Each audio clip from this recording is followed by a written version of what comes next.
Hello, Cedar Village. Welcome back to another Village Torah session with me, your host, Rabbi Drew. I'm very excited. We've got Vayetzei. We're very much still in the book of Genesis, and we have Jacob. We got a lot of Jacobing going on this week. There's a lot to talk about in this week's parsha. We're not going to talk about everything. There's so much. Of course, you're welcome to check out what we talked about last year as far as the wives, Jacob's wives. So he marries both Rachel and Leah, Rachel and Leah. And what we discussed last year was about their sisterly contentiousness, right? Their sisterly, they're fighting of sorts. They're certainly competing at the very least. Now, what I wanted to look at was how they got married to Jacob, right? So it's actually quite interesting. There's a lot to, again, and there's a lot of different angles we could even take. We could look at this in a great many ways. And the specific section within this week's Torah portion that I want to explore is found in the 29th chapter of Genesis. That's right, Genesis chapter 29. And specifically, I wanted to focus in on verses 15 through 30. In these verses 15 through 30, in the 29th chapter of Genesis, we start out by, we have Jacob, who encounters Lavan, who is some sort of kinsman to him, and he wants to hang out. And so Lavan says to Jacob, just because you are a kinsman, should you serve me for nothing? Tell me, what should your wages be? Now, that's actually a nice question, right? He's going to be there, and presumably he's going to be working. He's got vitality. Now, he says, if you're going to work for me, name your price. What is it? What's it going to be? And so I want to look at these verses, the ones that I've mentioned, 15 through 31st. And then I want to get in, look at some medieval commentators and look at some of their comments on some of this that we're exploring, because there's a lot to look at for this section. Now, before Jacob answers, before he responds to Lavan, he said, we have this information being shared with us. Now, Lavan had two daughters. The name of the older one was Leah, and the name of the younger was Rachel. Leah had weak eyes. Now, I do want to point out, for our purposes, it's not clear what this means, weak eyes. I mean, literally, it does mean weak eyes. We'll see maybe they're soft. Maybe they're not it sounds like this is a good thing. It's not just that they're soft, maybe that they're glowing or something. I don't know. And Rachel was shapely and beautiful, that she was she had a good figure, and she also had a beautiful face. And so Jacob loved Rachel, the one that had both the good figure and the beautiful face. So he answered, I will serve you 7 years for your younger daughter, Rachel. Lavan said, better that I give her to you than that I should give her to an outsider. Stay with me. Okay. Now, just let's sit with that for a moment, because he didn't say no. There's no friction, right? He says, sure. Yeah. Now, he didn't say, of course. He did say, you know what? You're a better option than anybody else. At least you're kind of kin. So Jacob served 7 years for Rachel, and they seemed him but a few days because of his love for her. Beautiful, really beautiful statement, very beautiful description, that sure, they were 7 years, but they were like mere days, because he was just so excited, right? It was very much worth it. Okay. So then Jacob said to Lavan, okay, give me my wife, for my time is fulfilled, that I may cohabit with her. Okay. And he said, look, I fulfilled my end of the bargain. We had a deal. Now it's Rachel time for me. So Lavan gathered all the people of the place. And it's interesting. The Hebrew is v'ya'as mishteh, and he made a mishteh. The English here says a feast. Technically, the Hebrew is a drinking party. But, presumably there's food also at this feast. Okay. When evening came, he took his daughter Leah and brought her to him. So Lavan here. So Lavan gathered all the people of the place, He made this big drinking party. He brought Leah, not Rachel, Leah, and gave Leah to Jacob. And Jacob cohabited with her. Now Lavan had given his maidservant Zilpah to his daughter as her maid. When morning came, there was Leah. Wait a second. and the Hebrew has a similar sense of surprise as the English brings. Vahi boker, right? It's morning. Vihine, Leah. What? This is not. Wait a second. I very distinct, like if you put yourself into Jacob's mind, I very distinctly remember that there's a woman I married, not her sister. How this, you can make him, you can switch things up, right? You might accidentally grab the wrong bottle of water, maybe the wrong loaf of bread. You don't accidentally marry the wrong woman who happens to be her sister. That's not something that just accidentally happens. So he goes back to Lavan. So he said to Lavan, what is this you have done to me? I was in your service for Rachel. We had a deal, right? We had a deal. I was in your service for Rachel. Why did you deceive me? Lama rimitani. Why did you deceive me? Lavan said, it is not the practice in our place to marry off the younger before the older. That is such a... there's so much, I don't want to say arrogance, but it's certainly just to respond like that. Rather, there's no apology, right? I'm not sorry. Lavan says, oh, we don't do that around here. Now, on the one hand, you get the sense that there's a certain appropriate manner of behavior in this place, and he is following it. So there is, when reading this, there is the sense that he has a certain sense of integrity, right? This, according to the area, the practices of the place, this is actually we wouldn't be inappropriate. We're only going to marry off the older before the younger. Rachel's the younger. Why would I? Of course, I'm going to give you Leah. It's still shocking though. So he says, wait until the bridal week of this one is over, and we will give you that one too, provided you serve me another 7 years. So, okay. So Jacob did that, and he waited out the bridal week of the one, and then he gave him his daughter Rachel as wife. So Lavan had given his maidservant Bilhah to his daughter Rachel as her maid, and Jacob cohabited with Rachel also. Indeed, he loved Rachel more than Leah, and he served him another 7 years. So we have here that Jacob does everything that he should be doing. So he does everything that he agreed to. He said, look, I served you for 7 years. We had a deal. Our deal, I get Rachel. You violated the terms of that agreement. Lavan, not seemingly interested in apologizing. This is what we do around here. It's strange to me, going back before the terms of the deal, when they created this deal, Jacob said, I want Rachel, and he said, sure. Now, this would have been like any deal, right? Any agreement. If you're going to agree something, you agree ahead of time what that's going to be. This is definitely deceptive, and definitely Lavan does not come across well here.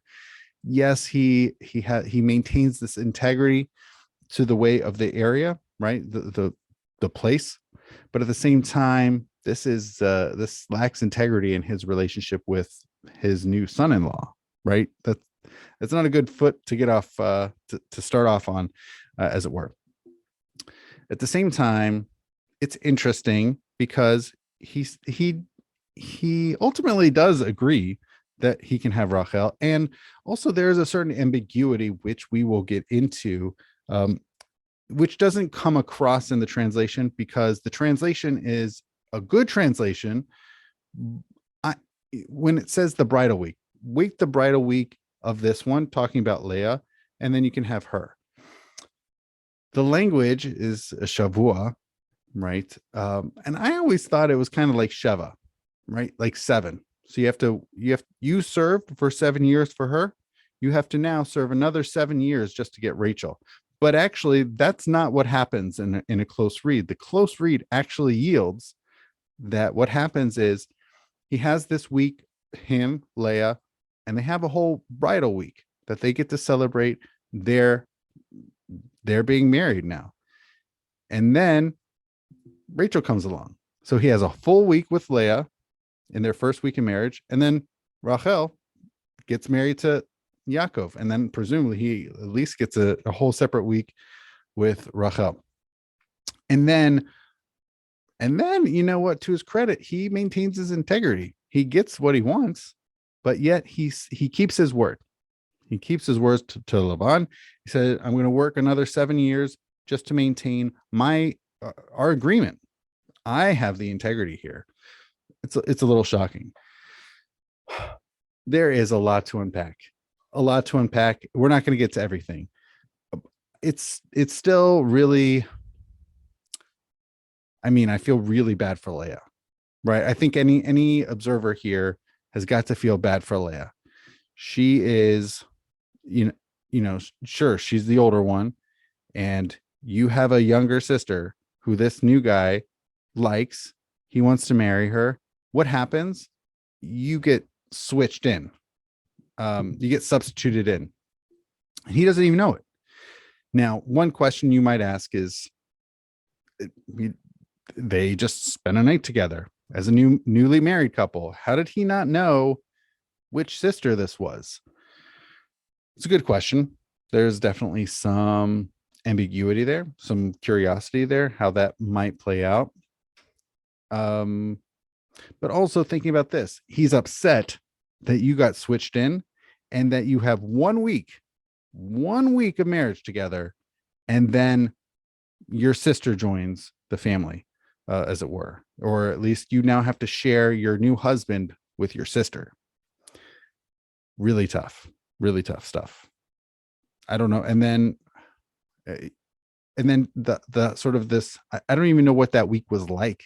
That week for Leah to get this time, she has a man now, she's married, and then the next week it's all about her sister with him. The text doesn't go into it, but I can only imagine what a strange emotional time that must have been for everybody involved. So that having been said, I wanted to share also some intriguing insights from our some key biblical commentators, medieval Jewish biblical commentators. Here we go. I mentioned earlier about how it described Rachel. Even though the translation that we used, I really liked. I think it's actually really good. There's actually some ambiguity as what Toar and Mare are, these two descriptors of how Rachel was. She was definitely beautiful, but which one is which? And this, I think, is a good description. Rashi even uses a French word, compass, to describe it. Okay, I'm not going to go into it. I think the translation is working largely off of Rashi's comments, and we've talked about Rashi before. And for those less familiar, sort of the I guess you could call him the prince of Jewish medieval biblical commentators. He lived in Franco-Germany. Really helpful commentator. Happy to, and we've spoken about him here before. He's definitely a very useful, very helpful commentator. Okay, now this question I asked earlier: how did he not know? How did Jacob not know that he was with Leah when he had thought it was Rachel? Okay, so Rashi has this comment that he says, well, what about at night? So he says it was not Leah. So what does that mean? What does that mean it wasn't even Leah? Well, because Jacob had given Rachel certain secret signs by which they could at all times recognize one another. I don't know what these signs are. I don't know if they're physical objects. I don't know if they're certain signals or signs or certain ways of communicating. That's unclear. But when Rachel saw that they were about to bring Leah to Jacob for the marriage ceremony, she thought, my sister may now be put to shame. And she therefore readily transmitted those signs to her. So that's an interesting move, an interesting explanation. And Rashi's drawing this from the Talmud. It's an interesting explanation as to why was there not this confusion. So, or why did Jacob think it wasn't Leah? Obviously, it was dark. Okay, probably she was fully covered head to toe, couldn't see her face, and couldn't while they were entering the tent. And then in the tent, it was dark, and so he wouldn't know. And maybe that's where they deployed these secret signs of whatever they may be. I already mentioned this week. I'm not going to go into this, but it was helpful really up until maybe a couple of years ago. I had been under the impression that Jacob had to work, after working these 7 years, he had to work another 7 years before even being able to be married to Rachel. And the truth is, it was really just a week. Okay. We had, we have this another 7 years. Okay. That he worked faithfully. He had a lot of integrity. And this is actually really interesting. Sforno is another commentator of Vadia Sforno. And that even though she was his first wife, meaning Leah, it would have been natural for her to capture most of her husband's love. But nevertheless, Yaakov preferred Rachel. So that he also loved her, right? That even though that technically for a week, Leah was Yaakov's first wife, Jacob's first wife, nevertheless, he still maintained a certain, it wasn't necessarily a diminished love, but certainly a love all the same, and really designated for Rachel. Okay. One thing that I wanted to mention that I really only heard recently, which was really fascinating, and I had not been aware of before, was also there is and it's not just in the Bible or more broadly the ancient Near East, but also it's a common sort of literary device, so to speak, which is this sense of tricking the trickster, that a trickster who goes around tricking other people in turn, sort of in a way of getting their just desserts or having a taste of their own medicine, that they themselves get tricked. And so, having recently been exposed to this literary convention, I realized this applies to Jacob, because Jacob is a trickster. He notably tricks his father into giving him the birthright, basically stealing it from Esav. That we just experienced that in last week's Torah portion. So that's pretty fresh on our minds when we think about Jacob. That is perhaps one of that's a huge tricksterness, tricking his father. He also tricks Esav. There might be some trickery going on with Lavan. There's definitely, there's several incidents in his life in the book of Genesis in which he comes across as maybe not an out and out, deceptive trickster, but he certainly has that as part of his personality. What's fascinating about this interaction with Leah being switched in for Rachel is that he gets a taste of his own medicine. The trickster gets tricked, right? And maybe now with that new literary awareness, that convention being at play, makes me think maybe for Lavan, right? Lavan, he probably thought something's up, and he didn't feel so bad when he swapped in Leah for Rachel, because he figured, you know what? If this is the game that Jacob the trickster is going to play, let him have a taste of his own medicine. I'm not going to tell him, and I didn't say I wouldn't marry Rachel off to you, right, Rachel? He didn't say he's not going to marry her. He just gave her Leah first. He gave him Leah first. He can also have Rachel, but he has to also work for that too. So it doesn't feel, which might give some, some empathy, some sympathy for Lavan, because yeah, he's a trickster, but he's deceptive in this matter. But overall, this is Jacob's game. Jacob's game is deception.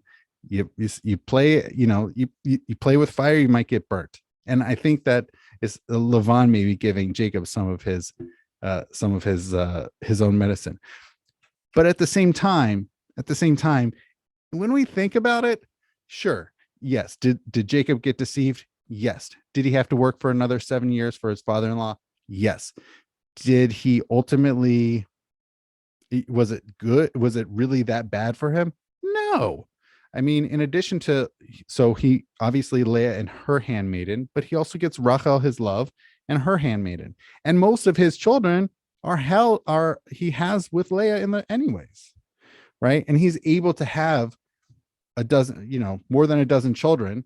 He has a lot of children, and he seems to do well anyways. So he doesn't suffer. I mean, yes, we do see in this week's Torah portion that there is this fighting for resources, as it were, between Rachel and Leah. There are definitely challenges, to be sure, and he had to work another 7 years for his father-in-law, but he was able to have them. So, Yaakov comes out.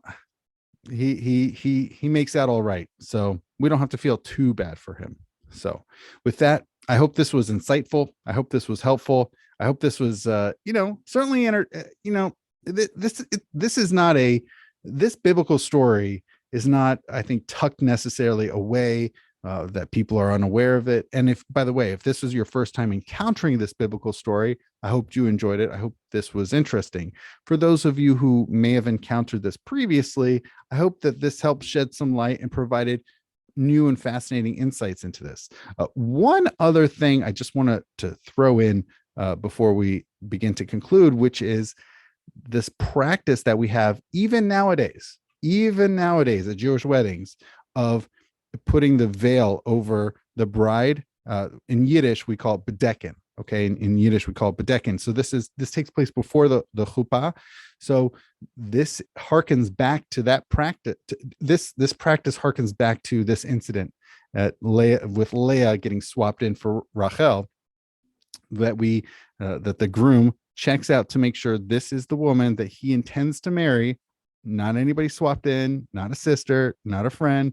This woman is his intended bride. And so that is this practice of bedecken that we do. Okay, so with that, I want to say thank you so much, everybody, for watching. And I also want to give appreciation to the Jewish Home of Cincinnati, as they financially support all Jewish life and programming here at Cedar Village. So thank you very much. And with that, I want to say thank you and Shabbat Shalom.